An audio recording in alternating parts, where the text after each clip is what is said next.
இப்போ வந்து டாக்டர் சொல்கிறாங்க மன உளைச்சலில் இருக்காங்களாம். இப்போ இவங்களோட வேலையே அதுதான். அரசாங்கம் நல்ல சம்பளம் கொடுக்குது, ஓகேவா? நீங்கள் அந்த கவர்மெண்ட் ஹாஸ்பிட்டல்ஸ் போனீங்கன்னா அவங்களோட ரெஸ்ட் ரூம் ஒன்று இருக்குல்ல, நிறைய இடத்துல ரெஸ்ட் ரூம் இல்லைன்னு சொல்கிறாங்க. அது வந்து அரசு பரிசீலனை செய்ய கவனிக்கும். அந்த ரூம்குள்ளே போய் நீங்கள் அவங்கள கூப்பிட முடியுமா? முதல்ல நான் சொல்கிறேன், அந்த பக்கம் போனீங்கனாலே அவன் சட்டையை பிடிச்சி இழுத்துட்டு போயிடுவான். அந்த வெளியில் இருக்கிற எந்த கவர்மெண்ட் ஹாஸ்பிட்டல் இவங்க சொல்கிறாங்க இவ்வளோ மன உளைச்சல நாங்கள் வேலை செய்கிறோம்.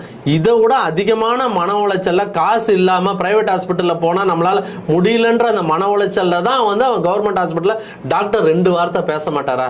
ஒன்றும் இல்லை, கவலைப்படாத. எடுத்தோன்னே யார் எடுத்தோன்னு இப்படி தான் கேட்பான். யார் உன் பேர் என்னையா? இப்படி தாங்க கேட்குறாங்க. சரி, அவனும் ஒரு மனுஷன் தானே. நீ படிச்சுட்டன்றதால உன்னை விட அதிகமா படிச்சவங்க எத்தனை பேர் இருக்காங்க? இல்ல, பெரிய பெரிய தலைவர்கள் யாரையாவது தவறா அப்படி பேசிருக்காங்களா? இவர்கள் ஒன்றும் தேவ தூதர்கள் இல்லல்ல. கரெக்டா? இல்ல, இவங்க துப்பாக்கி வேணும்னு கேட்கறது தவறான விஷயங்க இது.